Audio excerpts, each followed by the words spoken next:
Alright mga boss, ngayon ay tuturuan ko kayo mga boss no kung paano magkuha ng output dito sa ating D30 na Bluetooth amplifier board kasi ilalagay natin dito no. So ito mga boss, yung gagawin ko, itong aking 100 watts na amplifier to. Mas malakas to mga boss kaysa dito.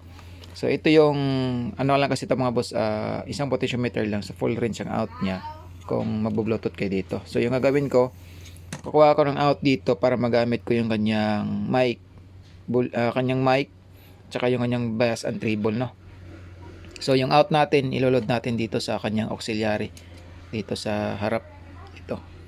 So madali lang to mga boss, yung D30 kaysa doon sa mga D800, D900, kasi doon talaga tayo maghihinang sa kanyang output capacitor na SMD. So dito mga boss, pwede tayo mag-direct dito sa kanyang volume, no? Ito sa itong volume mga boss dito sa gitna. So tatlong paa lang naman yan mga bossing yan. Itong pinakagitna yung diyan tayo kukuha. Itong isa, pwede kayong gumawa dito sa right side pero distorted yung kanyang output kasi hindi pa siya malinis no kasi dadaan yung signal dyan na galing dito sa ating Bluetooth decoder is dyan siya naka-input no. Yan.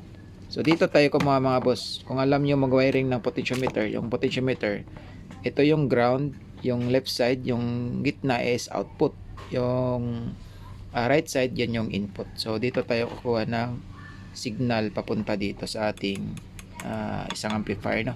So gumamit lang kayo mga boss, pwede naman kayo mag-direct na lang ng wire, pero mas mabuti para ma-filter natin siya, gumamit tayo ng 4.7 na capacitor no. So yung connection niya mga boss, itong negative side dyan sa volume, tapos yung positive side ng paa papunta na dito sa ating amplifier no. So wire lang na natin mga boss ha. Panoorin nyo na lang mga bossing. So ulitin ko mga boss, dito tayo magdadirect sa volume, so di na tayo maghihinang dun sa mga SMD na parts no.